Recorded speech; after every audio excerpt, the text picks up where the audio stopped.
Hello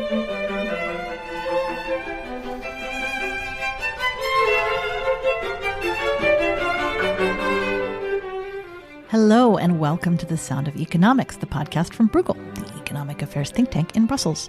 I'm your host, Rebecca Christie. I'm a senior fellow here at Bruegel and the Europe columnist for Reuters Breaking Views.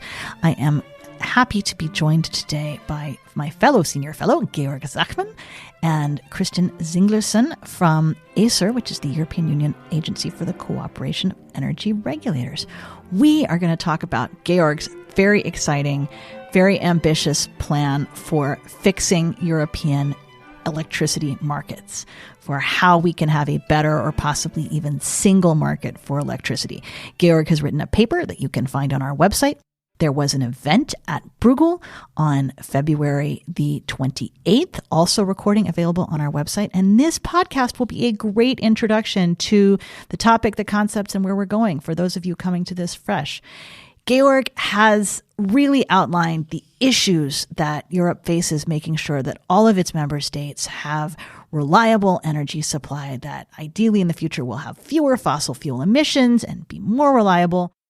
His ideas for how to fix it come broadly in three buckets. There's sort of a status quo bucket where you take the current system and make it better coordinated with better data, better transparency.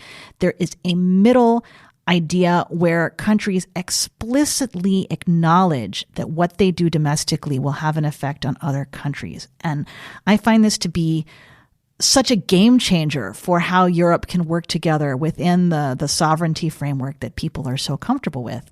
And then, of course, there's the third option of a true single market with potentially joint funding, joint regulation, and all of these other things, which may be something that Europe will want to consider in the future.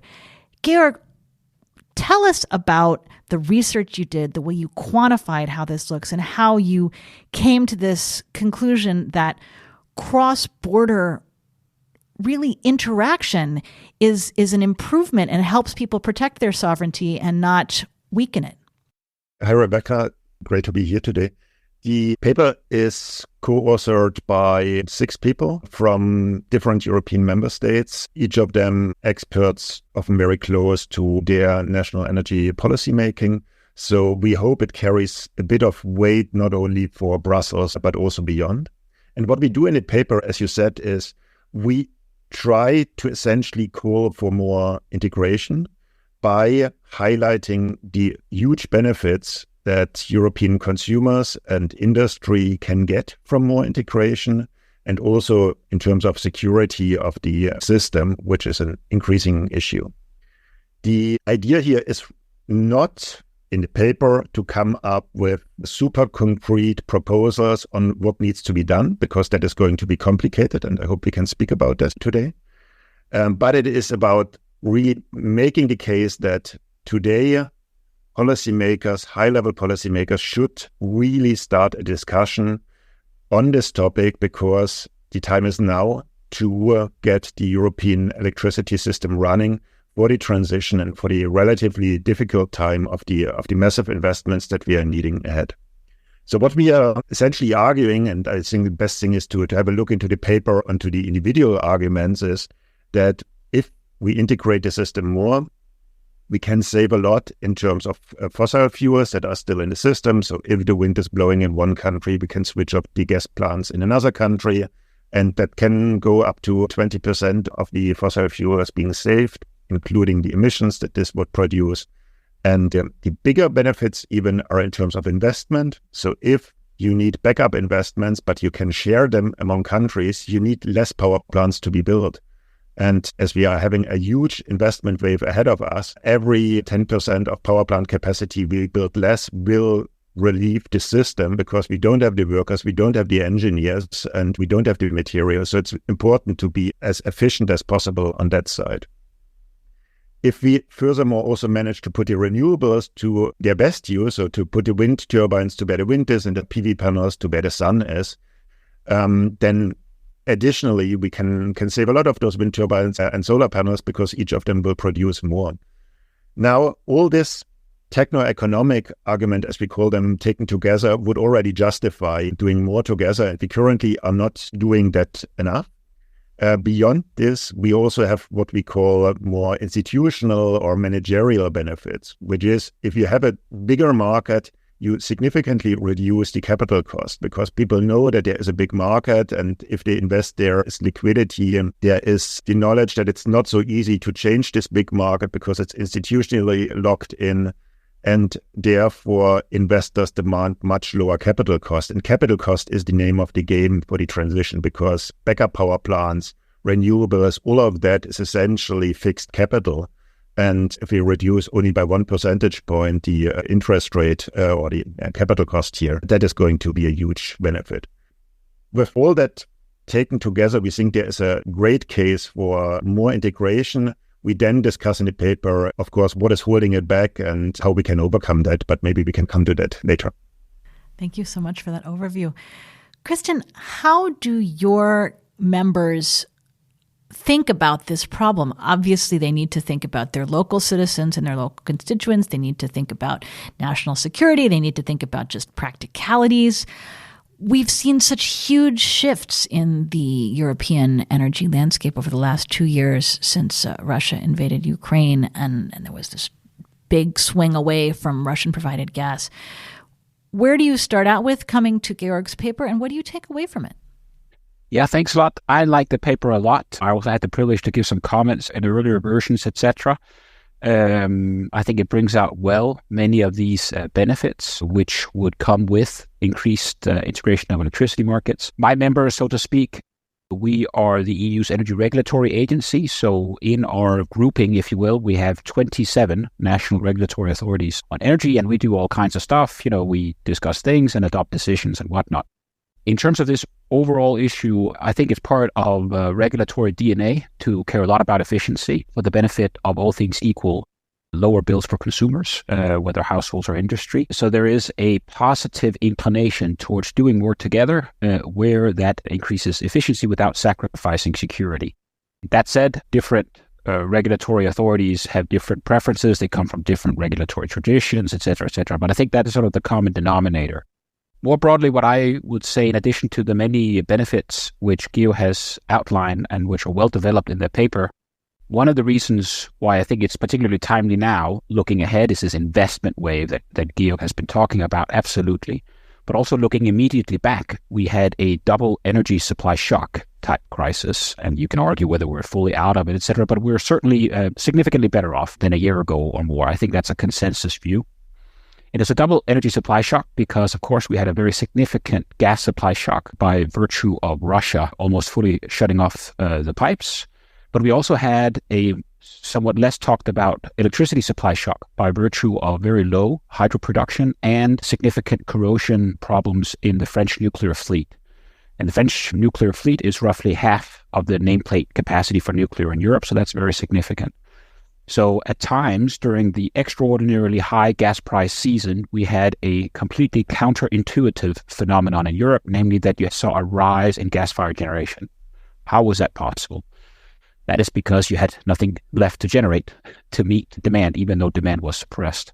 So it was a double energy supply shock. And the reason why I mention it is because while there were, let's say, some sensitive debates here and there, by and large, we got through the energy crisis together with not significant blocks of gas flows or electricity flows between countries. And for some jurisdictions in Europe, that was actually existentialist necessary to A, either keep the lights on or B, keep the homes warm, etc. Because of that, in addition to what you said, Georg, about what we see ahead and the opportunity which arises now, and of course also the opportunity cost of not doing it, also, when we look immediately backwards, there was a huge resilience benefit in having our integrated energy market. So both for electricity and gas, the paper focuses predominantly on electricity. And that is also part of the equation. I think you coined it well. You know, if Europe wants greater energy independence, it will probably need to rely on greater interdependence, which is a catchy phrase, and it's also true. So that is also part of the picture, I think, when you look at the geopolitical environment that the European Union finds itself in, or Europe more broadly finds itself in. Yes, there is a particular situation towards the east, yes, but there's also a competitiveness issue vis-a-vis North America and Asia, not just China, but, you know, emerging Asia and whatnot. And so we, as a relatively low natural resource continent, at least compared to some other parts of the globe, we have to leverage the assets that we have. And one of them is actually our integrated energy markets, which are unprecedented in global scope in terms of how integrated they are. So that's an asset. Of course, it's a man-made asset, right? It's not a resource asset you find in the ground or something, but it is a genuine asset given where our energy system is evolving towards.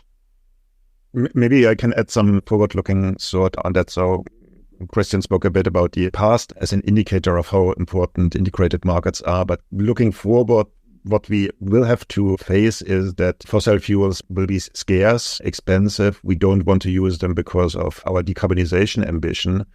And if we move away from fossil fuels, the alternative to that is clean fuels. And clean fuels are going to be much more difficult to bring into Europe. So if you want to bring electricity into Europe from the outside, that is going to be quite expensive because the transmission links are hard to build and the opportunities are not that great. If you want to bring hydrogen, you have to go a very long way and you have to use ships and potentially liquefaction of that.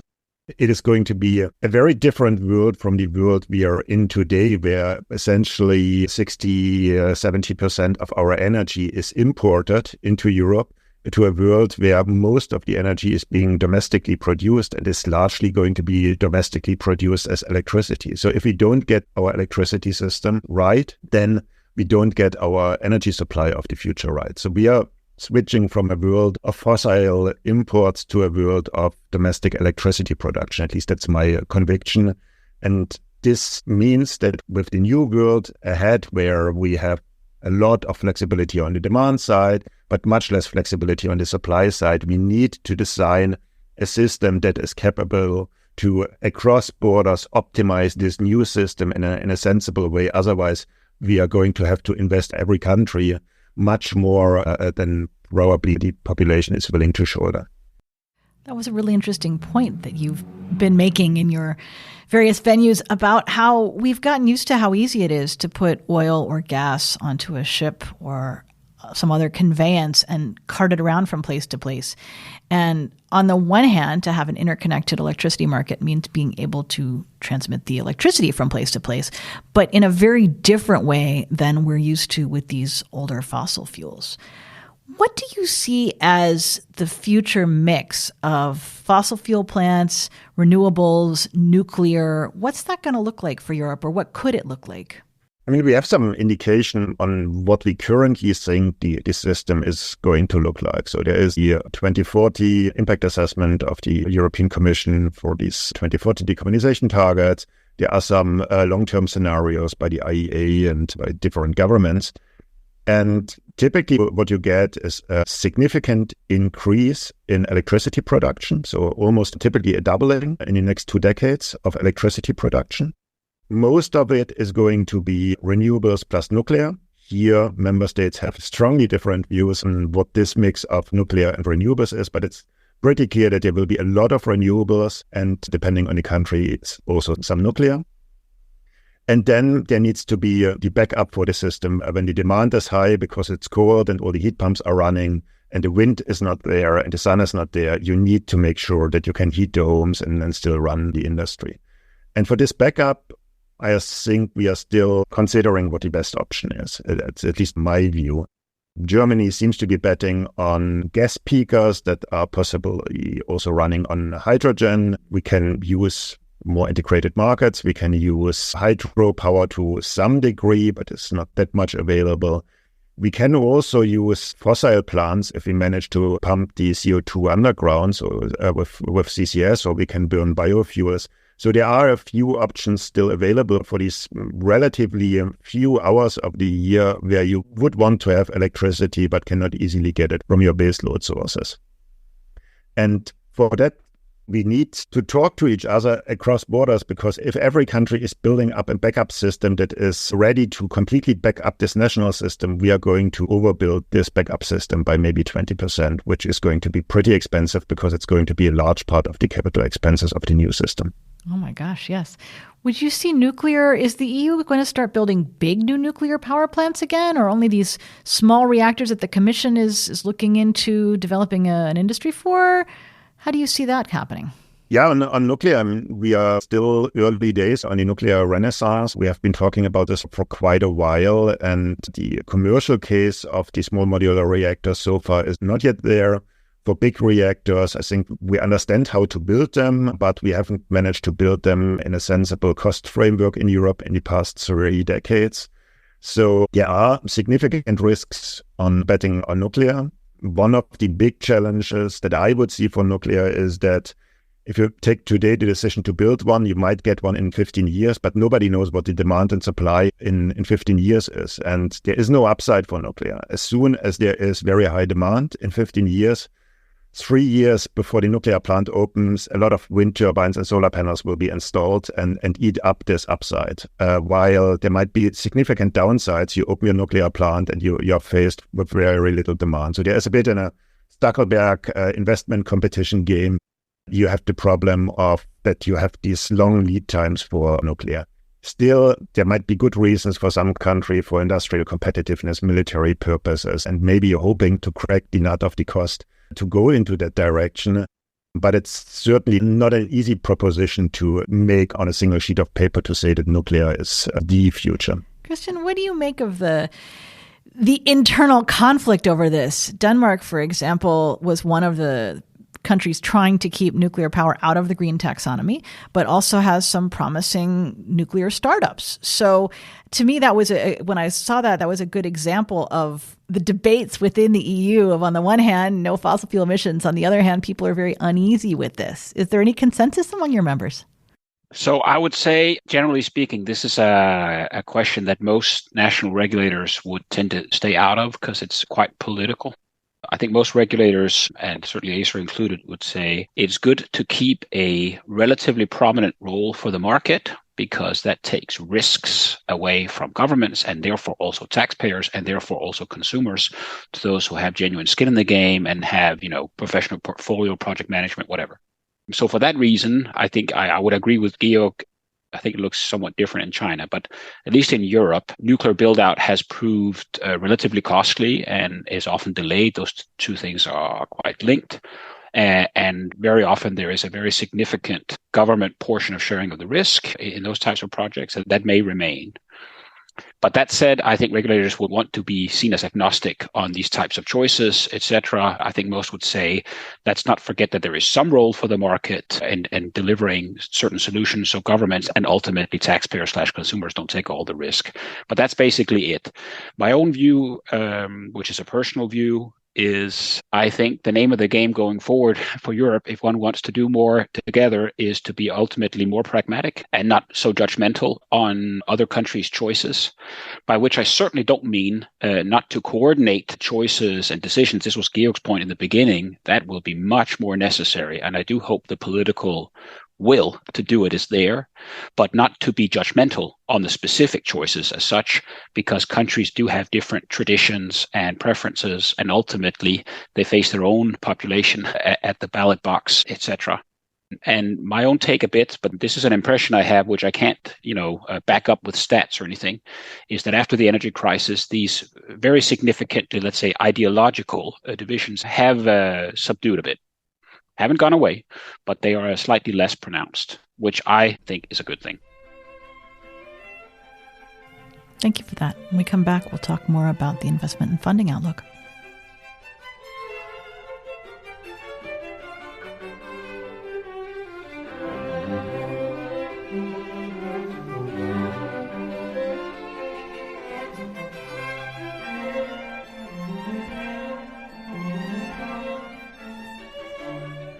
Welcome back. Georg, how do you see the funding for this working out? So far, it's been very national, and one of the points you've made is that we see an increase in national funding sort of taking over from some of the more cross-border international efforts that we had before the Ukraine-related energy crisis.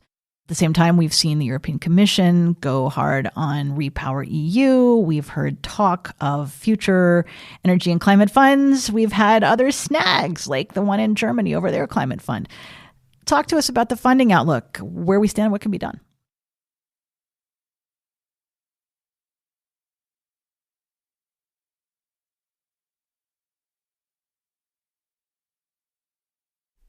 In Europe, we pride ourselves of having liberalized electricity markets, and the idea of these liberalized markets was that the market is going to finance the corresponding generation assets. And the hope was that when we create nicely functioning cross-border short-term markets, then these signals will lead to financial futures products, and then if I want to build a gas-fired power plant or a wind turbine, I look into the futures and I lock in a certain price for the future.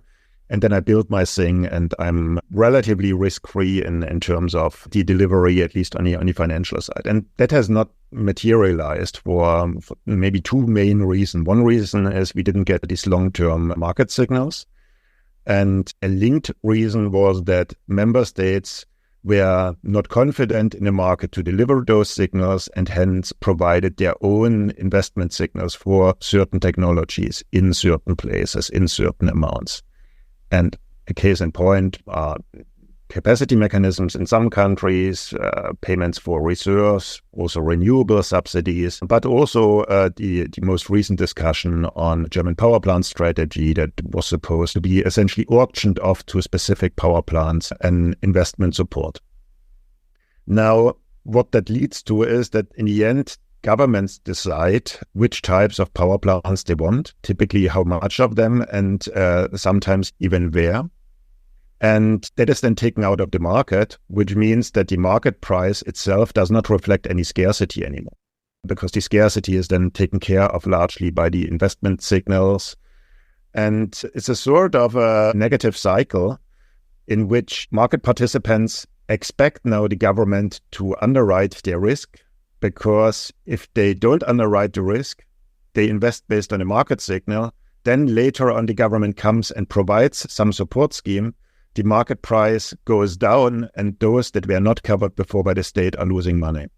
And therefore, you essentially get a self-fulfilling prophecy that everybody now seeks for some sort of investment support mechanism through these different tools that are available. Challenge here, and that's one of the large points of my thinking on this, is that we have these instruments, we will not get them away, but we do not plan them properly. It's essentially based on lobbying activities in the member states' capitals, and there is no market. Therefore, I just do not see how we get this efficient system that is so complex being put together, because we don't do European planning on what would be good. We don't do a European market or even a national market to decide on what would be good. And therefore, we are kind of up in the air, and everybody is waking up on a Friday afternoon saying, okay, we might need 10 gigawatt of hydrogen-ready gas-fired power plants, and then they are auctioned off and being built. And I just cannot see how that would lead to anything that is remotely cost-efficient. That's why with the paper, there's an implicit strong call for policymakers to get their act together and try to find a way to coordinate this build out of the new electricity system. Maybe I can compliment. Yes, please. Yeah, so I agree with what Georg said.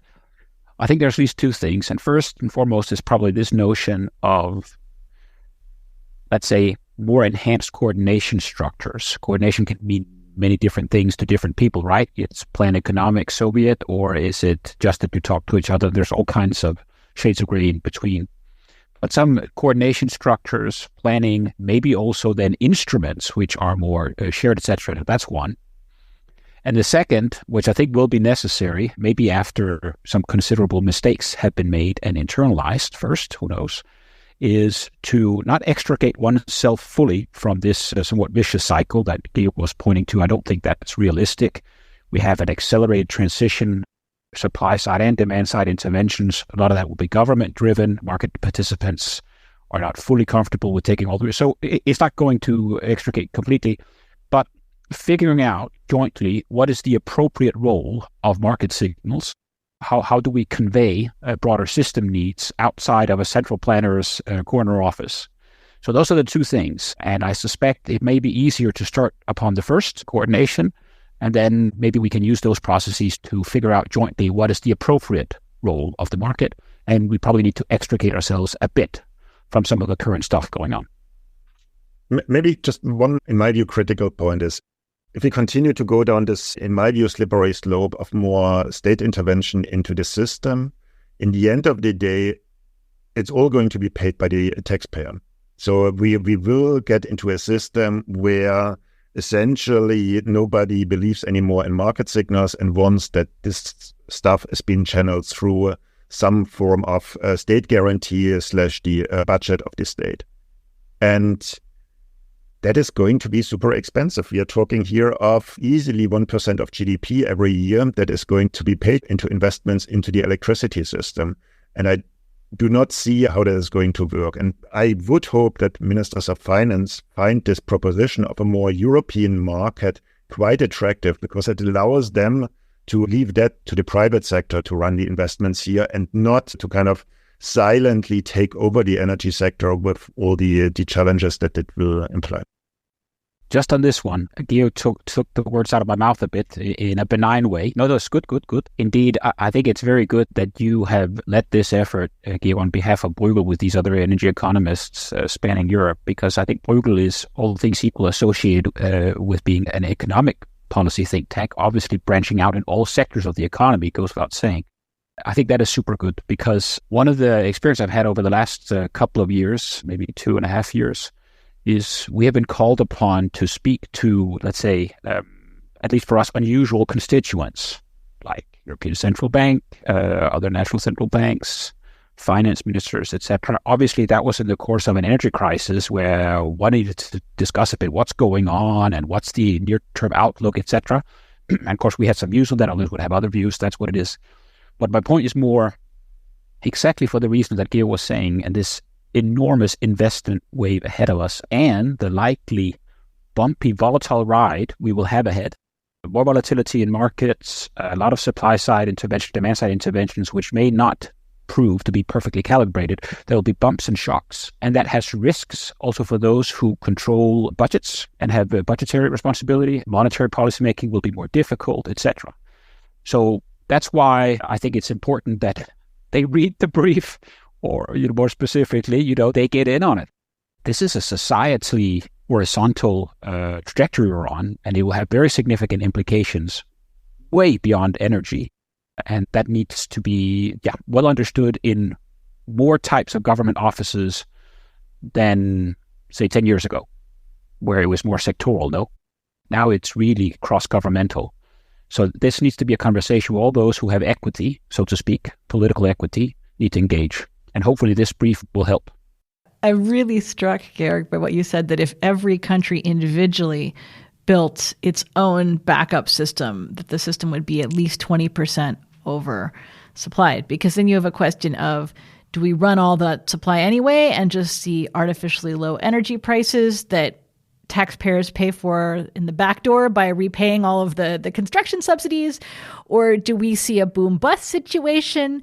I mean, if that's our kind of worst-case scenario, that everybody goes it alone and overinvests, it seems like it could really mess up the economies as well as whatever remains of the market.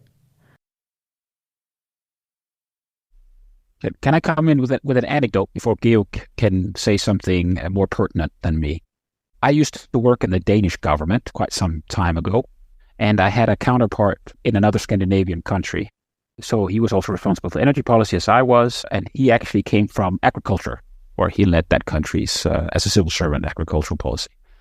And he was a fun guy, so he sometimes liked to joke that this was the perfect background to come into energy policy, because his lesson from agriculture was, once you start subsidizing a pig, you need to subsidize a cow. And then you will realize you need to subsidize a chicken, after which you realize you need to subsidize a horse, after which, etc. So this was the joke. But of course, any joke has an element of potential truth in it, which is this subsidy cycle. Because if it's true, you invest in backup capacity, which participates in the market, and not all do, but those that do, they will, of course, depress prices, you rightly put. And maybe some other participants will be somewhat dissatisfied with that and will wish for compensation. And you could even say, talk of the town is flexibility, demand response, asset storage, whatever. Right. Well, if they can't earn enough market revenue, they will probably come to the government, directly or indirectly, to ask for supplements. So that's your chicken and your cow and your horse, right? So that's why I was trying to say that we need to find a way to settle on the appropriate role of the market. It won't be the full role, but hopefully it should not be zero role, because I don't think the common agricultural policy across the EU is the perfect benchmark for future energy policy of the EU.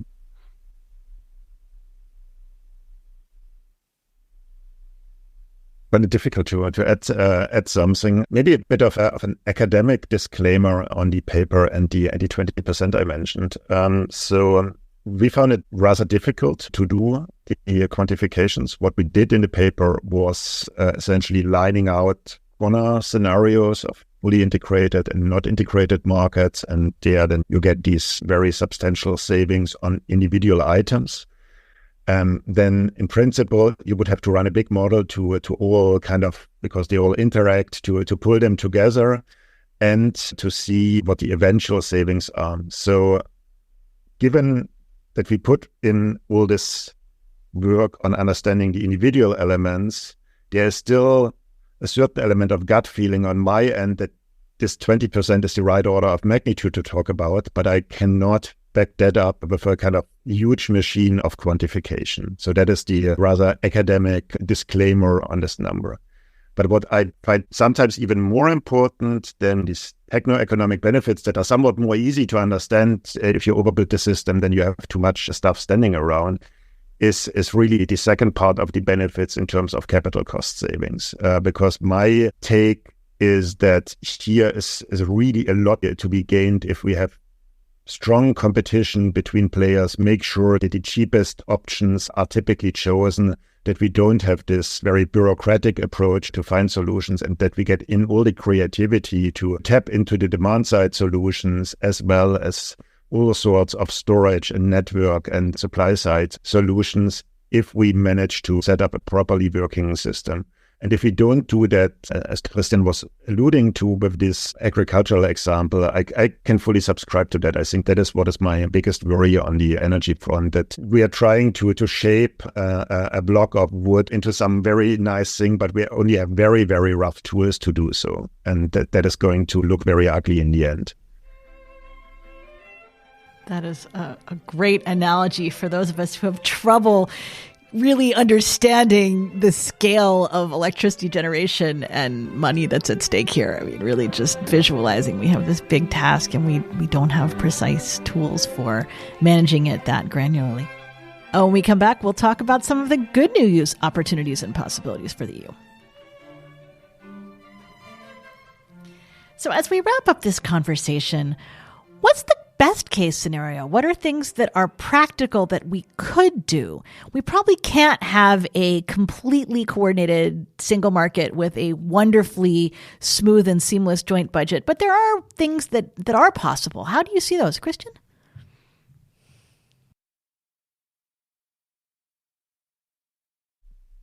I think we could start by recognizing the fact that energy policies, whilst of course national, have effects on others, and therefore there is a strong case for coordinating them, not delegating decision-making authority per se to neighboring countries, but coordinating proper and taking account of developments in neighboring countries for one's own sovereign decisions. Second, I think there is a case for, let's say, aggregating the bigger picture, whether at continental scale or regional scale, in terms of informing such decisions on what might be needed or less needed. Again, ultimately, the decision is probably going to remain national, but at least it'll be significantly more informed by a more coordinated and planning effort. Then I think we need to further optimize or maybe regionally optimize system operation, because there needs to be an understanding that such a more integrated system needs to be operated with regional as opposed to national optimization in mind. That sounds a bit technical, I know, but behind the technical elements, which we can elaborate a bit further if you want, is of course this bit fluffy notion of trust. So if we have a significantly more integrated system per all the many benefits that Georg was outlining in the beginning and which are well developed in the paper, then we will have a system where some will be structural exporters and some will be structural importers to a significantly greater degree than today. That has a number of benefits, yes, but it also requires faith of both parties that that system will hold. And that faith is built or broken in crisis time, not in peacetime. Anyone can have a nice fancy speech in peacetime. It's in crisis times when you know who your friends are, right? So there needs to be trust here, and some of that trust is around enforcement, sanctioning, walk softly but carry the big stick and all that. But there's also something about system operation. One needs to make sure that there is a genuine regional approach to system operation. Whether it's captured regionally, institutionally or not is a different story, but there needs to be faith in that. So there's political faith, system operation faith, etc., and regulatory oversight faith, etc. But this, inherently bit fuzzy notion of trust is really important, and trust will come in many sizes and shapes. So there is a number of elements there, the coordination, the planning, the informing decisions by more top-down system operation, and probably also cost sharing. We'll need to share costs across in a significantly more nuanced way than we do today, where basically, if you want a bumper sticker version of it, is costs lie where they fall, so it's quite territorial, unless someone else picks up the tab. That will need to change in the future, I think. So if you see all the big and great benefits that you can get from an integrated market, you would wonder, why have we not moved faster and further already by now? I mean, we have 30 years of electricity market reform attempts by now, and we have achieved a significant degree of optimization on the short-term markets, but not on this investment side. And I would highlight 3 issues that we need to solve, very much echoing what Christian said. So we need to solve some form of distributional consequences. So if we connect stronger together, it might mean that some actors benefit less than others, significantly less, and they might want to get compensated for moving ahead. We need to resolve the issues on trust. So as Christian said, policymakers need to be sure that in case of a crisis, they can ensure their population that the energy is there and that it's not sucked away by neighboring countries, even so they dearly need it at home. So there needs to be the trust that the system is crisis-proof. And finally, there is the issue of some form of sovereignty. So member states want to shape some elements in the electricity system, be it excluding certain technologies in their country, maybe particularly favoring certain technologies that they need for national reasons, or shaping some elements on the distributional side of electricity prices. And the question is then, how do we square that with an integrated market? And in my thinking, that's the more personal at the moment, so not yet what the authors of the paper brought together. I see essentially 3 stages of integration that one can think of. So we can try to improve the current system, and we should definitely do it because that's, for me, a rather no-regret option. So enforcement is clear. In my view, we need a European Energy Agency to provide the information to policymakers about what's happening in their country and in neighboring countries, to just be able to optimize their systems to what is already known in a relatively neutral way. And also take a bit the information monopoly away from some of the monopoly actors that are currently playing this political influence game. We could do more coordination already with tools such as the National Energy and Climate Plan. So member states should talk about those together and try to identify whether there are some low-hanging fruits for cooperation and not duplicating things that don't need to be duplicated. We have market instruments that look very similar across borders, and they can probably be more harmonized. So we are now talking about contracts for difference for renewables support, and I think it would make a lot of sense to make them implicitly tradable, or at least comparable, by harmonizing the way in which they are designed. And building more transmission lines is almost always the right thing to do and to push for, because the hardware needs to be there, otherwise you cannot integrate the markets.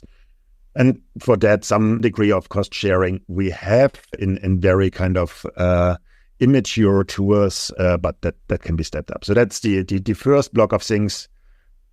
Go for it. And the second step is things that would already be a step change. So it would be kind of a market 1.5. Here, we would have those credible commitments by member states to not do things that harm the others, at least not without compensating and consulting them. And that is going to be important for trust building, and not beggar the neighbor policies of I build my thing next to your border and I will flood your market with this stuff in good times, and in bad times I will use it for myself. I think we need to talk about those things and have some commitment of not doing that. We could, in that version, very easily envisage a stronger harmonization of products, including for security of supply, aka capacity mechanisms, and ideally go for joint markets on that. So if we can have a European capacity mechanism, that would be a strong step, of course, but one that in principle is conceivable. If we go there, we then, however, need to do something about the distributional effects. So then we really need some sort of joint funding mechanism. For example, on grid infrastructure would be quite straightforward because it would be a win-win for you. You get the grid infrastructure and you have some redistribution involved in it. And then comes the vision version of what we could achieve if you're really daring. And there I would see a really new start, say, okay, we have a European regulator that is a real regulator that can take decisions, not on national regulators, but on the system itself. And we have joint system operation, so where there's some system operator that runs the system, makes sure that it's run efficiently, that the transmission lines are properly used as much as possible, and that if the wind is blowing in southern Portugal, then maybe in Poland the batteries are filled. And that requires a substantial degree of seizing of national sovereignty as it is perceived today. I think it can be safeguarded with two particular tools. I think it's not impossible to get there, but it's early days to talk about it. That is such a great summary of the takeaways in this paper. And listeners, if you've been drawn into this topic, highly recommend you go to our website, bruegel.org, to find the paper itself, all the co-authors and all of their backgrounds. Also, the wonderful event that Georg and Christian did with the European Commission and also the Belgian Energy Minister. You can find all of that at bruegel.org. You can find all of our podcasts on all of your podcast channels. This has been The Sound of Economics. I'm your host, Rebecca Christie, here with Georg Zachman and Christian Zinglerson, and we hope to see you next time. Thanks.